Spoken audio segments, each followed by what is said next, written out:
Hello दोस्तों, good evening. स्वागत है आप सबका सुकृपा क्लासेज पर। दोस्तों, इस वीडियो में हम लोग यूपी ट्रिपल एससी पेट एग्जाम 2025 के लिए हिस्ट्री, पॉलिटी, ज्योग्राफी व साइंस टॉपिक्स के मोस्ट वन क्वेश्चंस को पूरी तरह से कंप्लीट करेंगे। दोस्तों, ये सारे क्वेश्चंस हमारे आपके एग्जाम में पूछे जाने वाले प्रश्नों के सभी टॉपिक्स, प्रश्नों के लेवल व प्रश्नों के टेंस, इसके अलावा दोस्तों आपके प्रीवियस ईयर एग्जाम्स के प्रश्नों को पूरी तरह से एनालाइज करके बनाया गया एक मोस्ट इंपॉर्टेंट वीडियो है। तो दोस्तों, आप लोग इन्हें कॉन्सेंट्रेट होकर सॉल्व करें। क्वेश्चंस कम सॉल्व होने पर पुनः प्रश्नों का रिवीजन करें, ताकि यूपी ट्रिपल एससी पेट एग्जाम 2025 में आप लोग इन सभी टॉपिक से आप अपने एग्जाम्स में अच्छे से अच्छा स्कोर कर सकें। पीडीएफ आपका दोस्तों पूरी तरह से कंप्लीट कर दिया गया है। आपके एग्जाम्स में यहाँ से जो 100 क्वेश्चन में से मिनिमम 50 से 55 क्वेश्चन का वेटेज है, जिसमें आपका पूरा स्टैटिक जीके आएगा, यानी कि परंपरागत सामान्य ज्ञान। आपके जीएस यानी कि सब्जेक्ट से क्वेश्चंस पूछे जाएंगे, हिस्ट्री, पॉलिटी, ज्योग्राफी, इकोनॉमिक्स। पूरा आपका साइंस आएगा, यानी कि physics, chemistry, bio. UP special, miscellaneous यानी विविध वाला चैप्टर व करंट अफेयर्स। आपके पूरे पाठ्यक्रम को प्रिपेयर करके आपके पीडीएफ में कंप्लीट कर दिया गया है, जहां जहां से आपके एग्जाम्स में क्वेश्चंस बनने हैं। एक सफिशिएंट परफेक्ट पीडीएफ है दोस्तों आपके एग्जाम्स के लिए, जिसको आप रिवाइज करके कम से कम समय में अच्छे से अच्छा स्कोर कर सकते हैं। 100 रुपीज दोस्तों इस पीडीएफ की पेड फीस रखी गई है। व्हाट्सएप नंबर आप लोगों के सामने है, जहां पर आप जुड़कर इस वैकेंसी का कंप्लीट पीडीएफ परचेज कर सकते हैं। तो चलिए दोस्तों, सीधे क्वेश्चंस की ओर चलते हैं। हम लोग वीडियो को स्टार्ट करेंगे पॉलिटी के टॉपिक से। पॉलिटी से पहला क्वेश्चन दोस्तों हमारे सामने है, देखेंगे किस टॉपिक से रखा गया है। क्वेश्चन है हमारा, भारतीय संविधान सभा की प्रथम बैठक कब हुई थी? करेक्ट आंसर होगा 9 दिसंबर 1946 ईस्वी में। पॉलिटी से पहला क्वेश्चन दोस्तों हमारा किस टॉपिक से लग गया है? भारतीय संविधान सभा की प्रथम बैठक को लेकर आया हुआ है। तो आप लोग जानते हैं दोस्तों कि भारतीय संविधान सभा की विभिन्न बैठकें, इनके विभिन्न अधिवेशन, विभिन्न समितियों का निर्माण व संविधान सभा का निर्माण तथा अंतरिम सरकार, यानी कि बहुत सारे क्वेश्चन, फैक्ट व कंटेंट यहाँ से बनते हैं, जो कि आपके एग्जाम में भर भर के पूछे जाते हैं। तो पूरी तरह से कंप्लीट करके परफेक्ट सीट आपके सामने लगा दी गई है। अगर इस सीट को आप लोग अच्छे से प्रिपेयर करके चलते हैं, तो यकीन कीजिएगा दोस्तों, आप अपने एग्जाम्स के लिए बहुत सारे क्वेश्चन, फैक्ट व कंटेंट से एक साथ पूरी तरह से प्रिपेयर रहेंगे। तो चलिए दोस्तों, इस सुपर टॉपिक को हम लोग पूरी तरह से कंप्लीट करना शुरू करते हैं। क्वेश्चन था हमारा, भारतीय संविधान सभा की प्रथम बैठक कब हुई थी? करेक्ट आंसर होगा 9 दिसंबर 1946 ईस्वी में। अब चलिए दोस्तों, इस सीट को थोड़ा सा अपने सामने करते हैं। देखिएगा, इंपॉर्टेंट पॉइंट्स के जरिए इस टॉपिक को बेसिक से लेकर सब कुछ क्रम से पूरी तरह से कंप्लीट किया गया है। पहला पॉइंट है हमारा, कैबिनेट मिशन की संस्तुतियों के आधार पर भारतीय संविधान के निर्माण के लिए संविधान सभा का गठन जुलाई 1946 ईस्वी में किया गया। आगे बढ़िएगा, संविधान सभा का प्रथम अधिवेशन 9 दिसंबर 1946 ईस्वी को संसद भवन के केंद्रीय कक्ष में प्रारंभ हुआ। डॉक्टर सच्चिदानंद सिन्हा को सर्वसम्मति से अस्थायी अध्यक्ष चुना गया। अगला पॉइंट, 11 दिसंबर 1946 ईस्वी की बैठक में डॉक्टर राजेंद्र प्रसाद को संविधान सभा का अस्थायी अध्यक्ष चुना गया और 13 दिसंबर 1946 ईस्वी की बैठक में पंडित जवाहरलाल नेहरू ने उद्देश्य प्रस्ताव प्रस्तुत कर संविधान की आधारशिला रखी। आगे बढ़िएगा, पॉइंट है, संविधान के निर्माण का कार्य करने के लिए कई समितियां बनाई गईं। इनमें प्रारूप समिति प्रमुख थी। इसकी अध्यक्षता डॉक्टर भीमराव अंबेडकर ने की और प्रारूप समिति में डॉक्टर अंबेडकर के अतिरिक्त एन गोपाला स्वामी अयंगर, अल्लाद कृष्णा स्वामी अय्यर, के एम मुंशी, मोहम्मद सादुल्ला, डी.पी. खेतान, जिनकी मृत्यु 1948 में हो गई थी, तो इनके स्थान पर टी.टी. कृष्णमाचारी और एन माधवराव अन्य सदस्य थे। हर फैक्ट, हर कंटेंट दोस्तों आप लोग अच्छे से क्लियर करके चलेंगे, ताकि किसी भी टॉपिक से कोई भी क्वेश्चन आपके एग्जाम में आपसे मिस ना हो। दोस्तों, हम आपको बताना चाहेंगे, हमारे एक सेंटेंस एक कॉन्सेप्ट से बहुत सारे क्वेश्चंस, फैक्ट और कंटेंट निकलते हैं, जो कि आपके एग्जाम में कंटिन्यू पूछे जाते हैं। यही वजह दोस्तों अपने वीडियोस में ऑप्शन नहीं लगाते, क्योंकि ऑप्शन से सारी चीज़ें एक साथ कंप्लीट नहीं हो सकती, केवल कंफ्यूजन क्रिएट होता है और टाइम टेकिंग हो जाता है।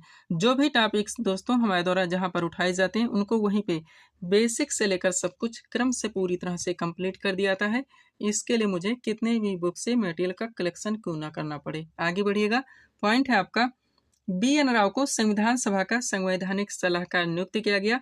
वह संविधान निर्माण के समय विभिन्न समितियों का गठन किया गया था। ध्यान रखिएगा, अब चलिए दोस्तों, संविधान निर्माण के समय जितनी भी महत्वपूर्ण समितियों का गठन किया गया था, आपके एग्जाम्स में डायरेक्टली क्वेश्चंस बनते हैं कि इसकी अध्यक्षता किसके द्वारा की गई थी। आप पूरी तरह से कंप्लीट करेंगे। देखिएगा, एक तरफ जितनी भी थी दोस्तों महत्वपूर्ण समितियां, उनके नाम दिए गए हैं, दूसरी तरफ उनके अध्यक्ष के नाम दिए गए हैं। स्टार्ट करते हैं हम लोग। बात की जाए दोस्तों प्रारूप समिति, तो इसकी अध्यक्षता डॉक्टर भीमराव अंबेडकर ने की थी। कार्य संचालन और निर्मात्री सभा की अध्यक्षता दोस्तों डॉक्टर राजेंद्र प्रसाद ने की थी। संघ संविधान व संघ शक्ति समिति की अध्यक्षता पंडित जवाहरलाल नेहरू के द्वारा की गई थी।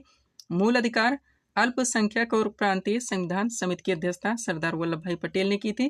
प्रक्रिया हो गया वार्ता और तदर्थ झंडा समिति की अध्यक्षता दोस्तों डॉक्टर राजेंद्र प्रसाद के द्वारा की गई थी। ध्यान रखेंगे आप लोग। आगे बढ़ते हैं। अगला क्या दोस्तों, अल्पसंख्यक उप समिति, जिसकी अध्यक्षता HC मुखर्जी ने की थी। और सदन समिति की बात की जाए दोस्तों, तो इसकी अध्यक्षता P पटाव सीतारमैया ने की थी। ध्यान रखेंगे, हर फैक्ट हर कंटेंट आप अच्छे से प्रिपेयर रखेंगे। आप जानते हैं दोस्तों कि ये जो आपका पेट का एग्जाम करवाया जा रहा है, ये 3 साल के लिए पूरी तरह से वैलिड रहेगा। इसके बीच में दोस्तों बहुत सारी अच्छी अच्छी वैकेंसियां इसमें रन करेंगी। तो कट ऑफ में आपको आने के लिए दोस्तों यहाँ पे अच्छे से अच्छे मार्क की आवश्यकता है। ध्यान रखेंगे आप लोग। आगे बढ़िएगा। अब संविधान निर्माण को लेकर दोस्तों आपके एग्जाम्स के लिए जितने भी बेसिक क्वेश्चंस बनते हैं, आप क्रम से पूरी तरह से कंप्लीट करेंगे। पहला पॉइंट, भारतीय संविधान विश्व का सबसे विशाल संविधान है। इसके निर्माण में 2 वर्ष 11 माह और 18 दिन का समय लगा। संविधान सभा में कुल 389 सदस्य थे, जिनमें से 292 प्रांतीय विधानसभाओं से तथा 93 देशी रियासतों से आए थे। इनके अतिरिक्त 4 सदस्य दोस्तों चीफ कमिश्नरी के 4 प्रांतों से ले गए थे। ये प्रांत हैं दिल्ली, अजमेर, मारवाड़, कुर्ग और ब्रिटिश बलूचिस्तान। डॉक्टर भीमराव अंबेडकर को भारतीय संविधान सभा के लिए बॉम्बे विधानसभा से चुना गया था। बाद में वह बंगाल से भी चुने गए, जहां मुस्लिम लीग सत्ता में थी। संविधान सभा के सदस्य भारत के राज्यों की विधानसभाओं के निर्वाचित सदस्यों द्वारा चुने गए थे।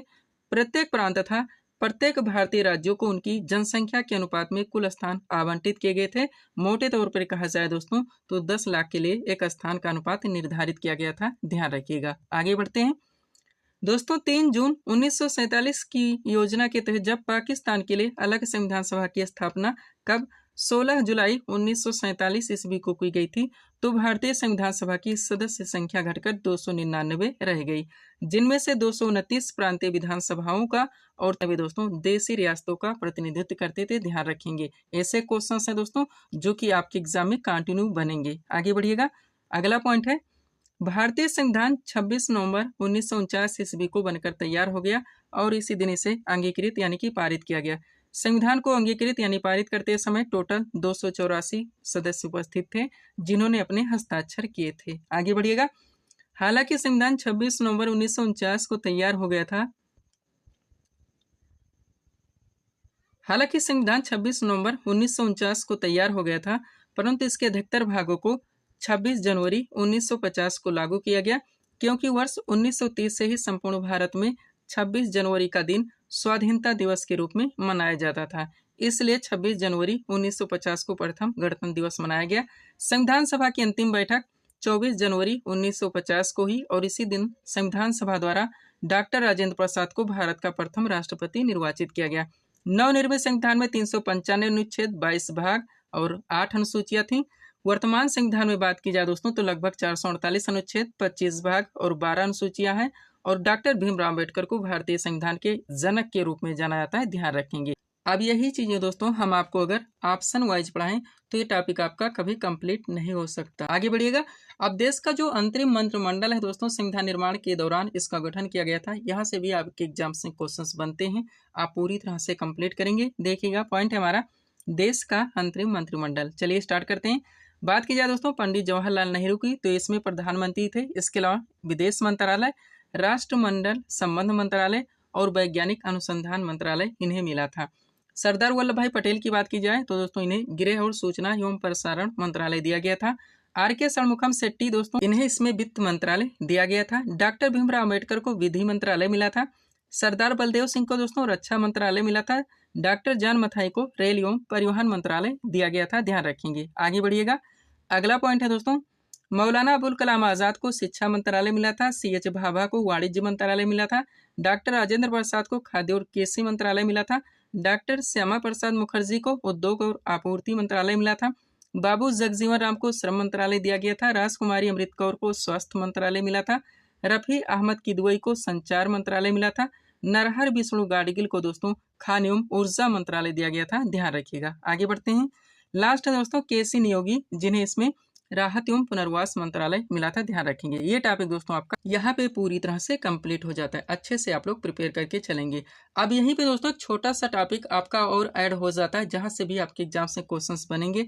हम चाहते हैं दोस्तों इसी टॉपिक के साथ साथ इस टॉपिक को भी आप लोग यहीं पे पूरी तरह से कंप्लीट कर सकें। देखिएगा, टॉपिक है दोस्तों आपका भारत के जो राष्ट्रीय प्रतीक है दोस्तों, बहुत सारे यहाँ से इंपॉर्टेंट फैक्ट निकलते हैं जो कि आपके एग्जाम में कंटिन्यू पूछे जाते हैं।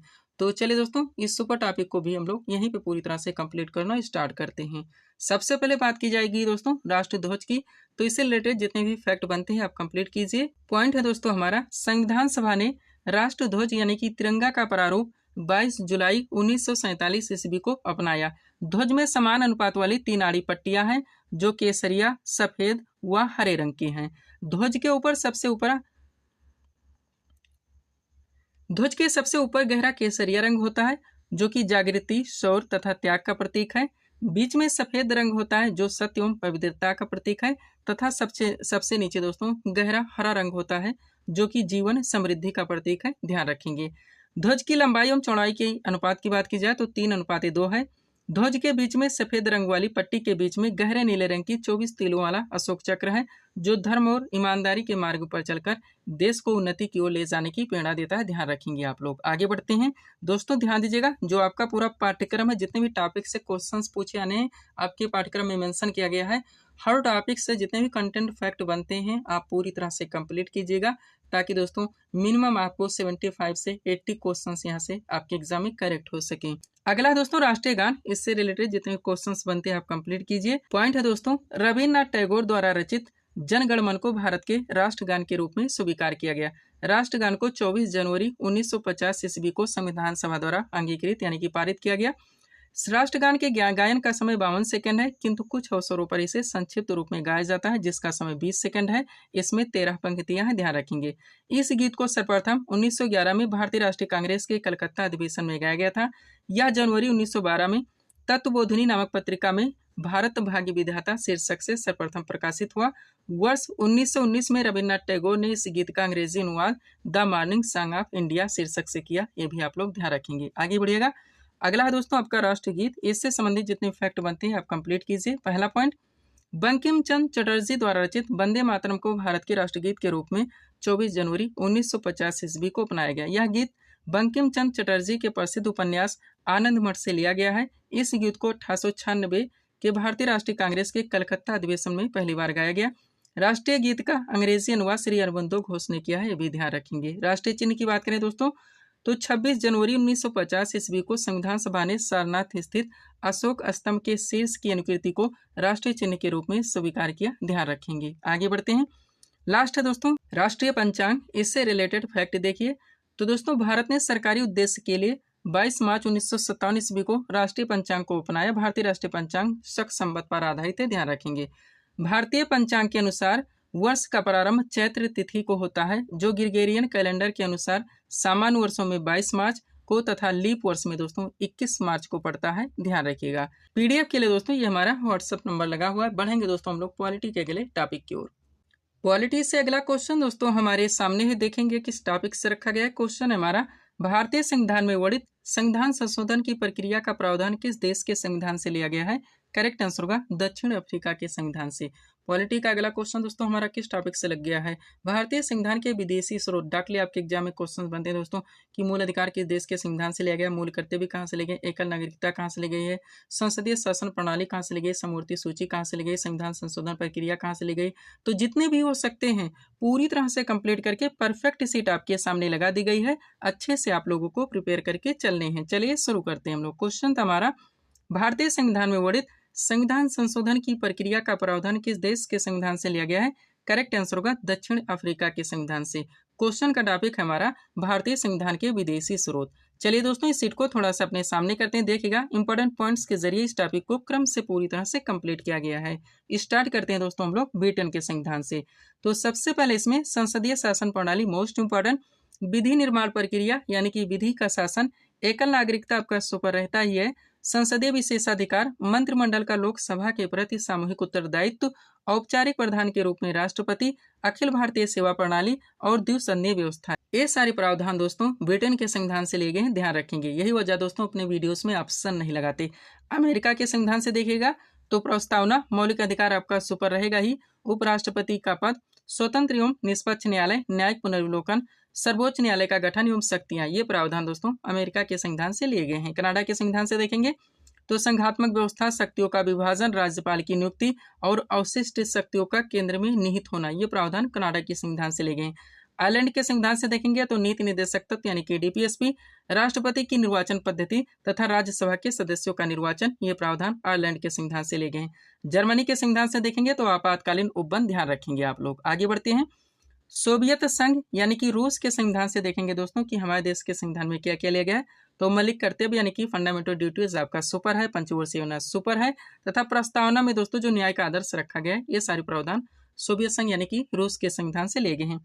फ्रांस के संविधान से देखेंगे तो गणतंत्र की अवधारणा का प्रावधान, प्रस्तावना में जो सदनता, समानता, बंधुत्व के आदर्श रखे गए, ये सारे शब्द दोस्तों फ्रांस के संविधान से लिए गए हैं। ऑस्ट्रेलिया के संविधान से देखेंगे तो प्रस्तावना की भाषा, समवर्ती सूची आपका मोस्ट इंपॉर्टेंट, केंद्र राज्य के बीच संबंध तथा जो संसद के दोनों सदनों की संयुक्त बैठक कराई जाती है, ये सारे प्रावधान ऑस्ट्रेलिया के संविधान से लिए गए हैं। दक्षिण अफ्रीका के संविधान से केवल एक संविधान संशोधन की प्रक्रिया यानी कि आर्टिकल 368, और जापान के संविधान से कानून द्वारा स्थापित शब्दावली, ध्यान रखेंगे। तो ये टॉपिक दोस्तों आपका यहाँ पे पूरी तरह से कंप्लीट हो जाता है। पीडीएफ के लिए हमारा व्हाट्सएप नंबर लगा हुआ है। बढ़ेंगे दोस्तों हम लोग अगले टॉपिक की ओर। स्टैटिक जीके से अगला क्वेश्चन दोस्तों हमारे सामने ही देखेंगे किस टॉपिक से रखा गया। क्वेश्चन है हमारा, किस पंचवर्षीय योजना के दौरान इसरो की स्थापना हुई थी? करेक्ट आंसर होगा चौथी पंचवर्षीय योजना। स्टैटिक जीके का अगला क्वेश्चन दोस्तों हमारा किस टॉपिक से लग गया है? पंचवर्षीय योजना से आया हुआ, जो कि आपका सुपर टॉपिक है। बहुत सारे क्वेश्चंस, फैक्ट व कंटेंट दोस्तों यहाँ से बनते हैं, जो कि आपके एग्जाम में कंटिन्यू पूछे जाते हैं। तो कंप्लीट सीट आपके सामने लगा दी गई है, अच्छे से आप लोगों को प्रिपेयर करके चलने हैं। चलिए शुरू करते हैं हम लोग। क्वेश्चन था हमारा, किस पंचवर्षीय योजना के दौरान इसरो की स्थापना हुई थी? करेक्ट आंसर होगा चौथी पंचवर्षीय योजना। क्वेश्चन का टॉपिक है हमारा भारत की पंचवर्षीय योजनाएं। अब चलिए दोस्तों इस सीट को थोड़ा सा अपने सामने करते हैं। देखिएगा इंपॉर्टेंट पॉइंट्स के जरिए इस टॉपिक को बेसिक से लेकर सब कुछ क्रम से पूरी तरह से कंप्लीट किया गया है। पहला पॉइंट है हमारा, भारत के प्रथम प्रधानमंत्री पंडित जवाहरलाल नेहरू द्वारा सन 1951 ईस्वी में देश में आर्थिक विकास को गति देने के लिए पंचवर्षीय योजना शुरू की गई थी। नेक्स्ट, भारत की पहली पंचवर्षीय योजना 1951 ईस्वी में शुरू हुई थी। पंडित जवाहरलाल नेहरू के द्वारा भारत में पंचवर्षीय योजना की अवधारणा पेश की गई थी। वह भारत ने रूस देश से पंचवर्षीय योजना को अपनाया था। क्लियर रहेंगे आप लोग। अगला पॉइंट, जोसेफ स्टालिन प्रथम व्यक्ति थे जिन्होंने सोवियत संघ में वर्ष 1928 में पंचवर्षीय योजना को लागू किया था, और पंचवर्षीय योजना बनाने का मुख्य कार्य तो योजना आयोग यानी कि प्लानिंग कमीशन का है। अब चूंकि दोस्तों योजना आयोग यानी कि प्लानिंग कमीशन की भी बात हुई है, तो ये भी दोस्तों आपका सुपर कंटेंट है। तो यहाँ से जितने भी फैक्ट बनते हैं आप कंप्लीट कीजिए। बात की जाए दोस्तों तो योजना आयोग का गठन 15 मार्च 1950 ईस्वी को केंद्रीय मंत्रिमंडल के एक प्रस्ताव द्वारा किया गया था। योजना आयोग एक संवैधानिक संस्था यानी कि कॉन्स्टिट्यूशनल इंस्टीट्यूशनल और कॉन्स्टिट्यूशनल बॉडी नहीं है। ये भी आप लोग ध्यान रखेंगे। डाकली दोस्तों आपके एग्जाम्स में क्वेश्चंस बनते रहते हैं। अगला पॉइंट क्या है, योजना आयोग के प्रथम अध्यक्ष तो पंडित जवाहरलाल नेहरू एवं पहले उपाध्यक्ष गुलजारी लाल नंदा थे। ध्यान रखिएगा। नेक्स्ट पॉइंट, योजना आयोग भारत सरकार की एक संस्था थी जो देश के आर्थिक और सामाजिक विकास के लिए योजनाएं बनाने का काम करती थी। इसका मुख्य उद्देश्य देश के संसाधनों का सही उपयोग करके जीवन स्तर में सुधार करना, उत्पादन बढ़ाना और रोजगार के अवसर पैदा करना था। 2014 में योजना आयोग को समाप्त कर दिया गया और उसके स्थान पर नीति आयोग का गठन कर दिया गया। पूरी तरह से आप क्लियर रहेंगे। हर क्वेश्चंस, हर फैक्ट दोस्तों आपके एग्जाम के लिए पूरी तरह से सुपर हो सकते हैं। अच्छे से आपको प्रिपेयर करके चलने हैं। एक एक क्वेश्चन की कीमत आप लोग जानते हैं। अब चूंकि दोस्तों नीति आयोग की बात हुई है तो ये भी आपका सुपर कंटेंट है। यहाँ से भी दोस्तों जितने भी फैक्ट बनते हैं आप कंप्लीट कीजिए। बात की जाए दोस्तों नीति आयोग की स्थापना की, तो इसकी स्थापना 1 जनवरी 2015 को हुई थी। नीति का पूरा नाम भी बार बार पूछा जाता है, तो ध्यान रखेंगे, national institution for transforming India यानी कि राष्ट्रीय भारत परिवर्तन संस्थान। इसके प्रथम उपाध्यक्ष अरविंद पनघड़िया थे। प्रथम सीईओ की बात की जाए तो अमिताभ कांत थे। वर्तमान उपाध्यक्ष इसके सुमन बेरी हैं और वर्तमान सीईओ श्री वी.वी.आर. सुब्रमण्यम है। और दोस्तों प्रेजेंट में जो प्रधानमंत्री होते हैं वही इस आयोग के अध्यक्ष माने जाते हैं, ये भी आप लोग ध्यान रखेंगे। और भी फैक्ट देखिए दोस्तों नीति आयोग से क्या है। नीति आयोग जिसे राष्ट्रीय भारत परिवर्तन संस्थान भी कहा जाता है, भारत सरकार का एक थिंक टैंक है, ध्यान रखिएगा, जिसका मुख्य उद्देश्य देश के आर्थिक विकास को बढ़ावा देना है। यह 1 जनवरी 2015 को योजना आयोग के स्थान पर स्थापित किया गया था। नीति आयोग का मुख्य कार्य केंद्र और राज्य सरकारों को रणनीतिक और तकनीकी सलाह प्रदान करना है ताकि देश में सतत विकास लक्ष्यों को प्राप्त किया जा सके, ध्यान रखिएगा। यहाँ तक दोस्तों आपकी बेसिक चीजें थी। अब चलिए सीधे टॉपिक पे चलते हैं दोस्तों। टॉपिक हमारा भारत की पंचवर्षीय योजनाएं। तो देखिएगा पॉइंट है हमारा भारत की पंचवर्षीय योजना। स्टार्ट करते हैं हम लोग। बात की जाए दोस्तों प्रथम पंचवर्षीय योजना की तो इसकी अवधि थी 1 अप्रैल 1951 से लेकर 31 मार्च 1956 तक। मॉडल की बात की जाए तो ये हेराल्ड डोमर मॉडल पर आधारित थी। मुख्य उद्देश्य था इसका कृषि विकास। एक छोटा सा नोट देखिए दोस्तों, इस योजना काल के दौरान कई बड़ी सिंचाई परियोजनाएं लगाई गईं, जैसे कि भाखड़ा नांगल परियोजना, दामोदर नदी घाटी परियोजना और व्यास परियोजना। ध्यान रखेंगे रिवाइज आपको अच्छे से करने हैं दोस्तों, बगैर रिवाइज के कुछ भी होने वाला नहीं है। एक बात ऑलरेडी कहना चाहेंगे दोस्तों, जितने भी स्टूडेंट्स पीडीएफ ले चुके हैं या ले रहे हैं दोस्तों, आप इसको अच्छे से रिवाइज कीजिए। पीडीएफ को इस फॉर्मेट में बनाया भी गया है कि आपको पढ़ने में भी अच्छा लगेगा और आपकी सारी चीजें कम से कम समय में पूरी तरह से क्लियर हो जाएंगी। आगे बढ़िएगा। बात की जाए दोस्तों द्वितीय पंचवर्षीय योजना की तो इसकी समय अवधि थी 1 अप्रैल 1956 से लेकर 31 मार्च 1961 तक। मॉडल की बात की जाए तो पीसी महालनोबिस मॉडल पर आधारित थी। मुख्य उद्देश्य था इसका औद्योगिक विकास। नोट देखिए दोस्तों, द्वितीय पंचवर्षीय योजना के दौरान अनेक महत्वपूर्ण वृहद उद्योग जैसे कि राउरकेला, भिलाई और दुर्गापुर क्रमशः जर्मनी, रूस और ब्रिटेन के सहयोग से स्थापित किए गए। वह द्वितीय पंचवर्षीय योजना के दौरान भारत में मिश्रित अर्थव्यवस्था का विकल्प चुना गया था, ये भी आप लोग ध्यान रखेंगे। आगे बढ़िएगा। बात की जाए दोस्तों तृतीय पंचवर्षीय योजना की तो इसका मुख्य उद्देश्य था आत्मनिर्भरता, कृषि एवं उद्योग का विकास। अब यहाँ से सुपर कंटेंट बनते हैं, देखिएगा दोस्तों। तृतीय पंचवर्षीय योजना अपने उद्देश्य को प्राप्त करने में असफल रही, इसलिए इसे एक असफल योजना माना जाता है। यही इतना दोस्तों बार बार पूछाता है। जिसके मुख्य कारण थे भारत चीन युद्ध 1962, भारत पाक युद्ध 1965 तथा भूतपूर्व सूखा 1966। अगला पॉइंट, तृतीय पंचवर्षीय योजना की असफलता के बाद सरकार को योजना अवकाश कब 1966 से लेकर 67 तक, 67 से लेकर 68 तक और 68 से लेकर 69 की घोषणा करनी पड़ी। और इस अवधि में 3 वार्षिक योजनाएं तैयार की गई। वह हरित क्रांति की शुरुआत तृतीय पंचवर्षीय योजना के दौरान की गई थी, ये भी आप लोग ध्यान रखेंगे। आगे बढ़ते हैं।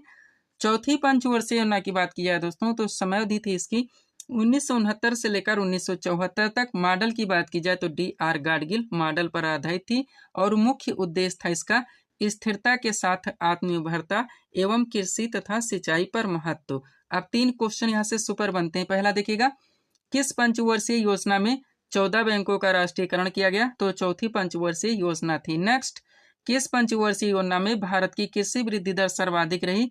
तो भी चौथी पंचवर्षीय योजना थी। और किस पंचवर्षीय योजना के दौरान इसरो की स्थापना हुई थी? तो भी चौथी पंचवर्षीय योजना थी, ध्यान रखिएगा। पांचवी पंचवर्षीय योजना देखिएगा दोस्तों, समयावधि की बात की जाए तो इसकी समयावधि थी 1974 से लेकर 1979 तक। मुख्य उद्देश्य था इसका गरीबी उन्मूलन और आत्मनिर्भरता पर बल। अब 2 क्वेश्चन सुपर हैं। पहला, किस पंचवर्षीय योजना में पहली बार गरीबी हटाओ का नारा दिया गया? तो पांचवी पंचवर्षीय योजना थी, ध्यान रखिएगा, हजारों बार पूछा गया, आप लोग जानते हैं। और कौन सी पंचवर्षीय योजना जो केवल 4 वर्ष ही चली थी? तो भी पांचवी पंचवर्षीय योजना थी, ये भी आप लोग ध्यान रखिएगा। आगे बढ़ते हैं। बात की जाए दोस्तों छठी पंचवर्षीय योजना की तो समयावधि थी इसकी 1980 से लेकर 1985 तक। मुख्य उद्देश्य था इसका गरीबी उन्मूलन और रोजगार में वृद्धि। अब यहाँ से पहला पॉइंट देखिएगा, किस पंचवर्षीय योजना में समन्वित ग्रामीण विकास कार्यक्रम शुरू हुआ था? तो छठी पंचवर्षीय योजना थी, ध्यान रखिएगा। अगला पॉइंट, छठी पंचवर्षीय योजना के दौरान जनसंख्या वृद्धि को नियंत्रित करने के लिए परिवार नियोजन कार्यक्रम शुरू किया गया। इस योजना में विकास के नेहरू मॉडल को अपनाया गया था, ये भी बार बार पूछा जाता है। और सुपर कंटेंट आपका, छठी पंचवर्षीय योजना के दौरान शिवरामन समिति की सिफारिश पर कब 1982 में क्या राष्ट्रीय कृषि एवं ग्रामीण विकास बैंक यानी कि नाबार्ड की स्थापना हुई थी? ध्यान रखेंगे। अब नाबार्ड का फुल फॉर्म भी ध्यान रखिए दोस्तों, बार बार पूछाता है, हालांकि ये सारी चीजें करंट में भी मेंशन की गई हैं। तो नाबार्ड का पूरा नाम होता है दोस्तों national bank for agriculture and rural development, यानी कि राष्ट्रीय कृषि एवं ग्रामीण विकास बैंक। ध्यान रखेंगे आप लोग। आगे बढ़ते हैं। बात की जाए दोस्तों 7वीं पंचवर्षीय योजना की, तो समयावधि थी इसकी 1985 से लेकर 1990 ईस्वी तक। मुख्य उद्देश्य था इसका रोजगार, शिक्षा तथा जन स्वास्थ्य का विकास। 8वीं पंचवर्षीय योजना की बात की जाए, समयावधि थी इसकी 1992 से 1997। मॉडल की बात की जाए तो जॉन डब्ल्यू मूलर मॉडल पर आधारित थी और मुख्य उद्देश्य था इसका मानव संसाधन का विकास। 9वीं पंचवर्षीय योजना की बात की जाए, समयावधि थी इसकी 1997 से 2002 और मुख्य उद्देश्य था इसका न्यायपूर्ण वितरण एवं समानता के साथ विकास। ध्यान रखिएगा। आगे बढ़ते हैं। 10वीं पंचवर्षीय योजना की बात की जाए दोस्तों, तो समयावधि थी इसकी 2002 से 2007 और मुख्य उद्देश्य था गरीबी और बेरोजगारी को समाप्त करना एवं अगले 10 वर्षों में प्रति व्यक्ति आय दोगुनी करना। 11वीं पंचवर्षीय योजना की बात की जाए तो समयावधि थी इसकी 2007 से 2012 और मुख्य उद्देश्य था इसका तीव्रतम एवं समावेशी विकास। लास्ट यानी 12वीं पंचवर्षीय योजना की बात की जाए तो समयावधि थी इसकी 2012 से 2017 और मुख्य उद्देश्य था इसका तीव्र समावेशी और सतत विकास। ध्यान रखिएगा। तो इस टॉपिक को आप लोगों को यहाँ तक पूरी तरह से क्लियर करके चलने हैं। इसके बाद में आप लोग जानते हैं दोस्तों कि पंचवर्षीय योजनाएं समाप्त कर दी गई और उसके स्थान पर नीति आयोग का गठन कर दिया गया, जिसके बारे में आप पूरी तरह से दोस्तों अभी प्रिपेयर कर चुके हैं। पीडीएफ के लिए दोस्तों ये हमारा व्हाट्सएप नंबर लगा हुआ है। बढ़ेंगे दोस्तों हम लोग स्टैटिक जीके के अगले टॉपिक की ओर। स्टैटिक जीके का अगला क्वेश्चन दोस्तों हमारे सामने है, देखेंगे किस टॉपिक से रखा गया है। क्वेश्चन है हमारा, त्रिस्तरीय पंचायती राज व्यवस्था का सुझाव किस समिति ने दिया? करेक्ट आंसर होगा बलवंत राय मेहता समिति ने। स्टैटिक जीके का अगला क्वेश्चन दोस्तों हमारा किस टॉपिक से लग गया? पंचायती राज व्यवस्था से। ये भी आपका सुपर टॉपिक है। कंटिन्यू आपके एग्जाम्स के हर शिफ्ट में दोस्तों यहाँ से क्वेश्चन देखने को मिलेंगे। तो कंप्लीट सीट आपके सामने लगाई गई है, अच्छे से आप लोगों को प्रिपेयर करके चलने हैं। चलिए शुरू करते हैं हम लोग। क्वेश्चन था हमारा, त्रिस्तरीय पंचायती राज व्यवस्था का सुझाव किस समिति ने दिया? करेक्ट आंसर होगा बलवंत राय मेहता समिति ने। क्वेश्चन का टॉपिक हमारा पंचायती राज व्यवस्था। आप चलिए दोस्तों इस सीट को थोड़ा सा अपने सामने करते हैं। देखिएगा इंपॉर्टेंट पॉइंट्स के जरिए इस टॉपिक को बेसिक से सब कुछ क्रम से पूरी तरह से कंप्लीट किया गया है। पहला पॉइंट है हमारा, पंचायती राज व्यवस्था भारत में स्थानीय स्वशासन का एक विकेंद्रीकृत रूप है। यह ग्रामीण समुदायों को सशक्त बनाने और जमीनी स्तर पर लोकतंत्र को बढ़ावा देने के लिए पेश की गई थी। क्लियर रहेंगे। अब आप लोग जानते हैं दोस्तों कि पंचायती राज व्यवस्था में 3 स्तर होते हैं। तो पहले इसको देखिए। पॉइंट हमारा, पंचायती राज व्यवस्था में 3 स्तर होते हैं, ग्राम पंचायत, पंचायत समिति और जिला परिषद। ध्यान रखिएगा। आगे बढ़ते हैं। अब यहाँ से दोस्तों एक एक पॉइंट को आपको अच्छे से प्रिपेयर रखने। देखिएगा पहला पॉइंट है, भारत में प्रतिवर्ष 24 अप्रैल को राष्ट्रीय पंचायती राज दिवस मनाया जाता है। इस दिवस का मुख्य उद्देश्य स्थानीय शासन के महत्व के बारे में जागरूकता बढ़ाना है। पंचायती राज व्यवस्था को 73वें संविधान संशोधन 1992 के द्वारा संवैधानिक दर्जा प्रदान किया गया। पंचायती राज व्यवस्था सर्वप्रथम 2 अक्टूबर 1959 को राजस्थान के नागौर जिले से आरंभ की गई।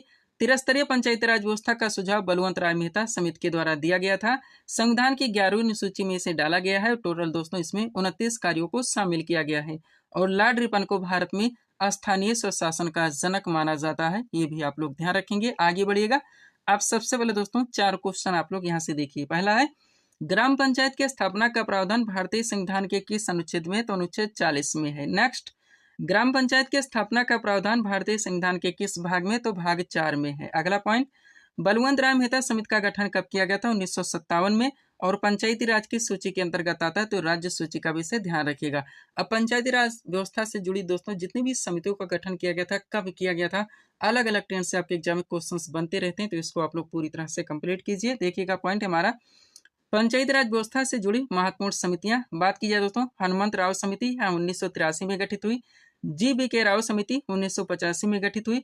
LM सिंघवी समिति 1986 में गठित हुई। बलवंत राय मेहता समिति 1957 में गठित हुई।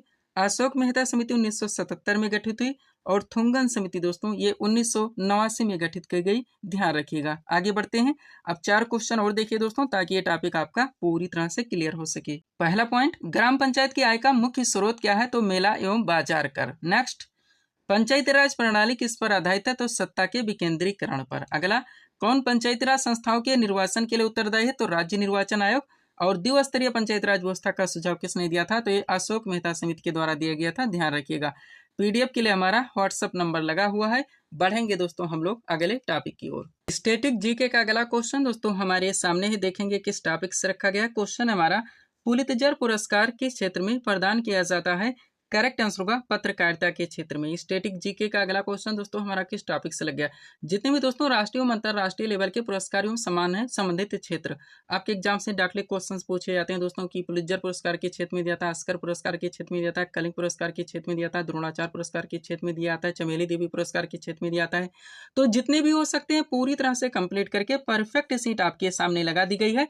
अच्छे से आप लोगों को प्रिपेयर करके चलने हैं। चलिए शुरू करते हैं हम लोग। क्वेश्चन हमारा, पुलित्जर पुरस्कार किस क्षेत्र में प्रदान किया जाता है? करेक्ट आंसर होगा पत्रकारिता के क्षेत्र में। क्वेश्चन का टॉपिक हमारा महत्वपूर्ण राष्ट्रीय एवं अंतरराष्ट्रीय पुरस्कार तथा संबंधित क्षेत्र। चलिए इस सीट को थोड़ा सा अपने सामने करते हैं। देखिएगा अब एक तरफ दोस्तों इसमें जितने भी राष्ट्रीय एवं अंतरराष्ट्रीय लेवल के पुरस्कार एवं सम्मान है उनके नाम दिए गए हैं, दूसरी तरफ उनसे संबंधित क्षेत्र के नाम दिए गए हैं। स्टार्ट करेंगे दोस्तों हम लोग अंतरराष्ट्रीय पुरस्कार एवं सम्मान व संबंधित क्षेत्र से। तो सबसे पहले दोस्तों बात होगी नोबेल पुरस्कार की। ध्यान रखिएगा ये टोटल 6 क्षेत्रों में दिया जाता है। अब इन क्षेत्रों के नाम आपको जरूर ध्यान रखने हैं। कौन कौन से? साहित्य, चिकित्सा, भौतिकी, रसायन, अर्थशास्त्र एवं शांति। क्वेश्चन का ट्रेंड अगर चेंज कर दिया है दोस्तों कि निम्न में से किस क्षेत्र में नोबेल पुरस्कार नहीं दिया जाता है, ऐसे में अगर आप 6 क्षेत्रों के नाम याद नहीं रखते तो आप अपना क्वेश्चन सॉल्व नहीं कर सकते। आगे बढ़ेंगे। पुलित्जर पुरस्कार पत्रकारिता के क्षेत्र में दिया था, ऑस्कर पुरस्कार फिल्म के क्षेत्र में दिया था, कलिंग पुरस्कार विज्ञान के क्षेत्र में दिया था, बुकर पुरस्कार साहित्य के क्षेत्र में दिया था, ग्रैमी पुरस्कार संगीत के क्षेत्र में दिया था। ध्यान रखिएगा। आगे बढ़ते हैं। अगला क्या है दोस्तों?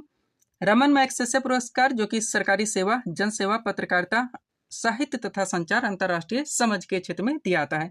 और महात्मा गांधी शांति पुरस्कार दोस्तों ये शांति के क्षेत्र में दिया आता है। ध्यान रखेंगे। ये थे दोस्तों आपके अंतरराष्ट्रीय लेवल के पुरस्कार एवं सम्मान संबंधित क्षेत्र। आगे बढ़ेंगे। अब राष्ट्रीय लेवल पे दोस्तों जितने भी पुरस्कार व सम्मान है तथा संबंधित क्षेत्र हैं आप पूरी तरह से कंप्लीट करेंगे। स्टार्ट करेंगे दोस्तों हम लोग भारत रत्न से। तो ध्यान दीजिएगा, कला हो गया, साहित्य, विज्ञान, खेल के क्षेत्र में विशिष्ट सेवा तथा जन सेवा के लिए यह पुरस्कार दिया आता है। दादा साहब फाल्के पुरस्कार फिल्म के क्षेत्र में दिया था, ज्ञानपीठ पुरस्कार साहित्य के क्षेत्र में दिया था, सरस्वती सम्मान साहित्य के क्षेत्र में दिया था, व्यास सम्मान ये भी साहित्य के क्षेत्र में दिया था, कबीर पुरस्कार दोस्तों ये सामाजिक सद्भाव के क्षेत्र में दिया था। ध्यान रखिएगा। आगे बढ़ते हैं। अगला क्या है दोस्तों आपका? द्रोणाचार्य पुरस्कार जो कि खेल प्रशिक्षण के क्षेत्र में दिया था है। मेजर ध्यानचंद खेल रत्न पुरस्कार खेल सराहनीय प्रदर्शन करने वाले खिलाड़ी को दिया था है। अर्जुन पुरस्कार खेल के क्षेत्र में दिया था है। शांति स्वरूप भटनागर पुरस्कार विज्ञान के क्षेत्र में दिया जाता है। धन्वंतरी पुरस्कार चिकित्सा के क्षेत्र में दिया था है। बोलाक पुरस्कार ये कृषि की पैदावार में उल्लेखनीय योगदान के लिए दिया था है। चमेली देवी पुरस्कार ये पत्रकारिता के क्षेत्र में दिया था है। ध्यान रखिएगा। आगे बढ़ते हैं। लास्ट है दोस्तों आपका गोविंद वल्लभ पंत पुरस्कार जो कि सर्वश्रेष्ठ सांसद को दिया था। ध्यान रखिएगा। पीडीएफ के लिए हमारा व्हाट्सएप नंबर लगा हुआ है। बढ़ेंगे दोस्तों हम लोग स्टैटिक जीके के अगले टॉपिक की ओर। स्टैटिक जीके से अगला क्वेश्चन दोस्तों हमारे सामने ही देखेंगे किस टॉपिक से रखा गया। क्वेश्चन हमारा, हर्षचरित नामक पुस्तक के लेखक कौन है? करेक्ट आंसर होगा बाणभट्ट। स्टैटिक जीके का अगला क्वेश्चन दोस्तों हमारा किस टॉपिक से लग गया है? महत्वपूर्ण जितनी भी दोस्तों प्राचीन पुस्तकें उनके लेखक आपका सुपर टॉपिक रहेगा दोस्तों। आपकी एग्जाम्स में क्वेश्चंस जरूर देखने को मिलेंगे। तो कंप्लीट सीट आपके सामने लगाई गई है। अच्छे से आप लोगों को प्रिपेयर करके चलने हैं। चलिए शुरू करते हैं हम लोग। क्वेश्चन था हमारा, हर्षचरित नामक पुस्तक के लेखक कौन है? करेक्ट आंसर होगा बाणभट्ट। क्वेश्चन का टॉपिक हमारा महत्वपूर्ण प्राचीन पुस्तकें एवं उनके लेखक। चलिए इस सीट को थोड़ा सा अपने सामने करते हैं। देखिएगा दोस्तों अब एक तरफ जितने भी हैं महत्वपूर्ण प्राचीन पुस्तकों के नाम दिए गए हैं, दूसरी तरफ उनसे संबंधित लेखक के नाम दिए गए हैं। स्टार्ट करते हैं। बात की जाए दोस्तों पृथ्वीराज रासोत, इनके लेखक चंद्रवरदायी हैं। गीतांजलि, गार्डनर, पोस्ट ऑफिस और गोरा चारों ध्यान रखेंगे सुपर हैं। इनके लेखक रविन्द्रनाथ टैगोर हैं।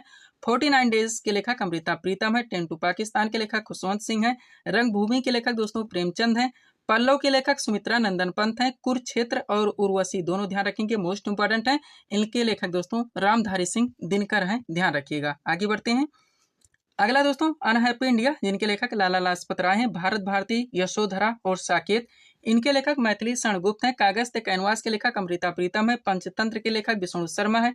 द कंपनी ऑफ वीमेन के लेखक खुशवंत सिंह है। प्रेम वाटिका के लेखक रस खान है। नेचुरल हिस्ट्री के लेखक पिलनी है। बुद्ध चरितम के लेखक दोस्तों अश्व घोष हैं। ध्यान रखिएगा आप लोग। आगे बढ़ते हैं। अगला क्या है दोस्तों आपका कादम्बरी जिनके लेखक बाणभट्ट हैं। द इंडियन स्ट्रगल के लेखक सुभाष चंद्र बोस हैं। शाहनामा के लेखक फिरदौसी हैं। सूरसागर सुरसारावली और साहित्य लहरी के लेखक सूरदास जी हैं। हुमायूंनामा की लेखिका गुलबदन बेगम है। लाइफ डिवाइन के लेखक अरविंद घोष हैं। अनामिका के लेखक दोस्तों सूर्यकांत त्रिपाठी निराला है, ध्यान रखिएगा आप लोग। आगे बढ़ते हैं, अगला क्या है दोस्तों आपका यामा जिनके लेखक महादेव वर्मा है। एन एरिया ऑफ डार्कनेस के लेखक बी एस नायपाल है। हिंदू व्यू ऑफ लाइफ के लेखक डॉक्टर सर्वपल्ली राधाकृष्णन है। राजतरंगिणी के लेखक कल्हड़ हैं। कुमार संभवम, अभिज्ञान शाकुंतलम और मेघदूत इनके लेखक कालिदास जी हैं। मालती माधव के लेखक दोस्तों भवभूतियां, ध्यान रखेंगे। किताबुल हिंद के लेखक अलबरूनी है। दादा कामरेड मोस्ट इंपॉर्टेंट इनके लेखक दोस्तों यशपाल हैं, ध्यान रखिएगा। जो भी टॉपिक समय द्वारा उठाया जाता है दोस्तों उनको वहीं पे पूरी तरह से कंप्लीट किया जाता है। चिदम्बरा के लेखक सुमितानंदन पंत हैं। The dark room, my days और मालगुडी डेज के लेखक आर के नारायण हैं। चंद्रकांता के लेखक देवकीनंदन खत्री हैं। कामसूत्र के लेखक वात्स्यायन हैं। हितोपदेश के लेखक नारायण पंडित हैं। अर्थशास्त्र के लेखक चाणक्य कौटिल्य हैं। इनका एक और नाम है क्या, विष्णुगुप्त। कामायनी के लेखक दोस्तों जयशंकर प्रसाद हैं और अष्टाध्यायी के लेखक दोस्तों पाणिनि हैं, ध्यान रखिएगा। आगे बढ़ते हैं, अगला क्या दोस्तों इंडिका जिनके लेखक मेगास्थनीज हैं। आईन अकबरी और अकबरनामा के लेखक अबुल फजल हैं। बीजक के लेखक कबीरदास जी हैं। गोदान और कर्मभूमि के लेखक प्रेमचंद हैं। इंटरनल इंडिया की लेखिका इंदिरा गांधी है। कुली के लेखक दोस्तों मुल्कराज आनंद हैं। मृच्छ कटिकम के लेखक शूद्रक हैं, ध्यान रखिएगा। आगे बढ़ते हैं, अगला क्या दोस्तों विंग्स ऑफ फायर जो कि एक जीवनी है। टर्निंग पॉइंट और इंडिया 2020 इनके लेखक डॉक्टर एपीजे अब्दुल कलाम है। द डिस्कवरी ऑफ इंडिया के लेखक पंडित जवाहरलाल नेहरू। इंडिया डिवाइडेड के लेखक डॉक्टर राजेंद्र प्रसाद हैं। My experiment with the truth और हिंद स्वराज इनके लेखक महात्मा गांधी जी हैं। आनंद मठ के लेखक बंकिम चंद्र चटर्जी हैं। इंडिया विंस फ्रीडम के लेखक मौलाना अबुल कलाम आजाद हैं। मधुशाला के लेखक दोस्तों हरिवंश राय बच्चन हैं, ध्यान रखिएगा। आगे बढ़ते हैं, लास्ट है दोस्तों आपका सत्यार्थ प्रकाश जिनके लेखक स्वामित दयानंद सरस्वती हैं, ध्यान रखेंगे। ये टॉपिक भी आपका यहाँ पे पूरी तरह से कंप्लीट हो जाता है। पीडीएफ के लिए दोस्तों ये हमारा व्हाट्सअप नंबर लगा हुआ है और यहीं पे दोस्तों हम इस वीडियो को विराम देना चाहेंगे। और भी दोस्तों टॉपिक्स या क्वेश्चन सेट करते हैं तो आपका वीडियो लंबा खींचेगा। तो मिलते हैं दोस्तों हम आपको अपने अगले वीडियोस में। Thanks for watching.